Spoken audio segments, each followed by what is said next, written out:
CPM ഇത്രമാത്രം പേടിച്ചിട്ടുണ്ടാവില്ല അടുത്ത കാലത്തൊന്നും. TP ചന്ദ്രശേഖരനെ 51 വെട്ടുവെട്ടി കൊന്നപ്പോഴുണ്ടായ ജനരോഷത്തിന് മുന്നിലാണ് 2012 പാർട്ടി ആകെയൊന്ന് ആടിയുലഞ്ഞിരുന്നത്. അന്ന് CPMനെ രക്ഷിച്ചതാവട്ടെ അന്നത്തെ ആഭ്യന്തരമന്ത്രി കോൺഗ്രസുകാരനായ തിരുവഞ്ചൂരായിരുന്നു. കൊലപാതക ഗൂഢാലോചനയിലേക്ക് അന്വേഷണത്തെ കൊണ്ടുപോയില്ല. അതുകൊണ്ട് ഉന്നത തലത്തിൽ ഈ വധം ആസൂത്രണം ചെയ്തവരൊക്കെ രക്ഷപ്പെട്ടു. എല്ലാ പാർട്ടികളുടെയും ഉന്നത നേതാക്കൾ തമ്മിലുള്ള പരസ്പര സഹായ സഹകരണ സംഘം. അതാണ് ഇന്നലെ അൻവർ പറഞ്ഞത്. പാർട്ടികൾ തമ്മിലുള്ള നെക്സസ്, പാർട്ടികൾ തമ്മിലുള്ള അവിശുദ്ധ ബന്ധം. ഏതായാലും TP ചന്ദ്രശേഖരൻ വധത്തെ തുടർന്നുണ്ടായ ഡാമേജിൽ നിന്ന് കഷ്ടിച്ച് രക്ഷപ്പെട്ട CPMന് ഇത്തവണ അൻവർ പൊട്ടിച്ച മാരക ബോംബിൽ നിന്ന് ജീവൻ രക്ഷിച്ചെടുക്കാൻ വലിയ പാടായിരിക്കും. സൂര്യനാണ് കരിഞ്ഞു പോയത്, പിന്നെ രക്ഷയുണ്ടോ? സൂര്യന്റെ മരുമകൻ ഏതോ മാളത്തിൽ പോയി ഒളിച്ചിട്ടുണ്ട്. ന്യായീകരിക്കാനാവാത്ത PB അംഗങ്ങളായ A വിജയരാഘവനും ഗോവിന്ദ മാഷിനുമൊന്നും വിറയൽ ഇപ്പോഴും മാറിയിട്ടില്ല. മുഖ്യമന്ത്രിക്കെതിരെ PV അൻവർ MLA നടത്തിയത് വസ്തുതാവിരുദ്ധമായ ആക്ഷേപങ്ങളാണ് എന്നാണ് CPMന്റെ മലപ്പുറം ജില്ലാ കമ്മിറ്റിക്കാർ പറയുന്നത്. പക്ഷേ ഇന്നലത്തെ അൻവറിന്റെ പത്രസമ്മേളനം കണ്ടവർക്കൊക്കെ കാര്യം മനസ്സിലായിട്ടുണ്ട്. കൈരളി ഒഴികെയുള്ള വാർത്താ ചാനലുകളൊക്കെ അത് ലൈവായി കാട്ടുകയും ചെയ്തു. യൂട്യൂബിൽ ആ പത്രസമ്മേളനം വൈറലായി മാറിക്കൊണ്ടിരിക്കുകയാണ്. 2 മണിക്കൂറോളം ഒരു ഷാജി കൈലാസ് ചിത്രം കാണുന്ന ത്രില്ലോടെയായിരുന്നു ജനങ്ങൾ ആ പത്രസമ്മേളനം ആസ്വദിച്ചിരുന്നത്. ശരിക്കും അവർ ആസ്വദിക്കുകയായിരുന്നു. കാരണം അവരുടെ മനസ്സിലുള്ള കാര്യങ്ങളാണ് അൻവർ ആ പത്രസമ്മേളനത്തിൽ വളരെ സരസമായി പാട്ടുപാടിക്കൊണ്ടൊക്കെ അവതരിപ്പിച്ചത്. ജില്ലാ സെക്രട്ടറി കണ്ണടച്ചിരുട്ടാക്കിയിട്ട് വലിയ കാര്യമൊന്നുമില്ല. മലപ്പുറത്തെങ്കിലും CPM തീർന്നു എന്ന് തന്നെ പറയാം.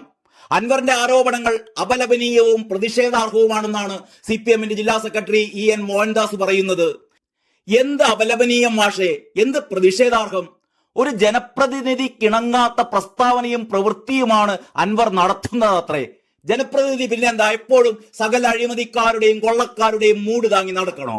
അതാണോ വേണ്ടത്? സ്വർണ്ണക്കടത്ത് മാഫിയയുമായി അൻവറിന് ബന്ധമുണ്ടെന്ന ആരോപണം സാധൂകരിക്കുന്നതാണത്രേ വ്യാഴാഴ്ചത്തെ വാർത്താ സമ്മേളനം.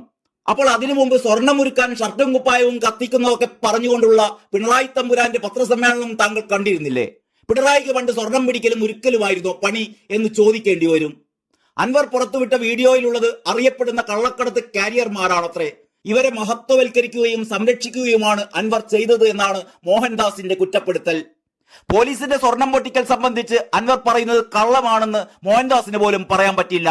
അമ്മാതിരി തെളിവുകളും കൊണ്ടാണ് അൻവർ ഇന്നലെ എത്തിയിരുന്നത്. മുഖ്യമന്ത്രിക്കെതിരെ കത്തിപ്പടർന്ന PV അൻവറിനെ നേർക്കുനേർ നേരിടാനാവാതെ സഖാക്കൾ പേടിച്ചരണ്ടിരിക്കുകയാണ്. CPMന്റെ സ്വതന്ത്ര MLA ആയതുകൊണ്ട് അച്ചടക്ക നടപടിയെടുക്കാനും വഴിയില്ല. അൻവറുമായുള്ള ബന്ധം അവസാനിപ്പിച്ച് മിണ്ടാതിരുന്നാൽ കൂടുതൽ പരിക്കേൽക്കാതിരിക്കാം. MLA സ്ഥാനം രാജിവെക്കാതെ രണ്ടും കൽപ്പിച്ചുള്ള പോരിനാണ് അൻവറിന്റെ ശ്രമം. പാർട്ടി ശത്രുക്കളുടെ കയ്യിലെ പാവയായി അൻവർ മാറിയെന്നാണ് P ജയരാജൻ പ്രതികരിച്ചത്. വലതുപക്ഷത്തിന്റെ കയ്യിലെ കോടാലിക്കൈയായി അൻവർ മാറിയെന്ന് MV ജയരാജനും പറഞ്ഞു. ഉത്തരം താങ്ങുന്നുവെന്ന് ധരിക്കുന്ന പല്ലിയെപ്പോലെയാണ് PV അൻവർ എന്നാണ് നമ്മുടെ മന്ത്രി V ശിവൻകുട്ടി വിമർശിച്ചത്. അൻവർ വലതുപക്ഷത്തിന്റെ കയ്യിലെ കോടാലിയാണെന്നും വലതുപക്ഷത്തിന്റെ കാലങ്ങളായുള്ള ജീർണിച്ച ജൽപ്പനങ്ങൾ അപ്പാടെ ഛർദ്ദിക്കുകയാണെന്നുമായിരുന്നു DYFI കുട്ടികൾ പ്രതികരിച്ചത്. ഇതൊക്കെ പതിവ് കലാപരിപാടികളാണ്. കാരണഭൂതനൊപ്പം നിന്നില്ലെങ്കിൽ നാളെ തലയുരുളുമെന്ന് ഇവർക്കൊക്കെ അറിയാം. അതുകൊണ്ട് അവർ ഇങ്ങനെയൊക്കെ പറയും. ആരും അതൊട്ട് കാര്യമാക്കാറുമില്ല. അപ്പോൾ പറഞ്ഞു വരുന്നത് അൻവറിനെതിരെ എങ്ങനെ പ്രതിരോധമുയർത്താം എന്ന കൺഫ്യൂഷനിലാണ് പാർട്ടി സെക്രട്ടറി മുതലുള്ള സഖാക്കളെല്ലാം. തർക്കങ്ങളിൽ തോൽക്കുമ്പോൾ കൊഞ്ഞനും കുത്തിപ്പായുന്നവരെ നമ്മൾ കണ്ടിട്ടില്ലേ? അമ്മാതിരി കൊഞ്ഞനും കുത്തിപ്പായലും പാർട്ടി തുടങ്ങിയിട്ടുണ്ട് എന്നറിയുമ്പോഴാണ് CPMന്റെ ഗതികേടോർത്തെ കരച്ചിൽ വരുന്നത്. കരച്ചിലല്ല, ചിലപ്പോഴൊക്കെ ചിരിയും വരുന്നുണ്ട്. പാർട്ടിയുടെ ഒതായി ബ്രാഞ്ച് കമ്മിറ്റിയാണ് അൻവറിന്റെ കൊഞ്ഞനം കുത്തിക്കൊണ്ട് കലിപ്പ് തീർക്കുന്നത്. വിരട്ടലും വിലപേശലും ഇങ്ങോട്ട് വേണ്ട, ഇത് പാർട്ടി വേറെയാണ് എന്ന് എഴുതിയ ഒരു ഫ്ലക്സ് ബോർഡാണ് ഇവർ അൻവറിന്റെ നിലമ്പൂരിലെ വീടിന് മുന്നിൽ സ്ഥാപിച്ചിരിക്കുന്നത്. ഇത് കണ്ട് അൻവർ ഞെട്ടിപ്പോകുമെന്നായിരിക്കാം ഈ പൊട്ടന്മാരുടെയൊക്കെ മനസ്സിലിരിപ്പ്. ഒന്ന് നെഞ്ചത്തടിച്ച് കരഞ്ഞൂടെ എന്റെ ഗോവിന്ദ മാഷെ? ഇത്ര കഥപ്പതിച്ചു പോയോ നിങ്ങൾ? LDF വരും എല്ലാം ശരിയാകുമെന്ന് എഴുതിയ ഫ്ലക്സ് ബോർഡ് പണ്ട് നാട് മുഴുവൻ വെച്ചവരല്ലേ നിങ്ങൾ?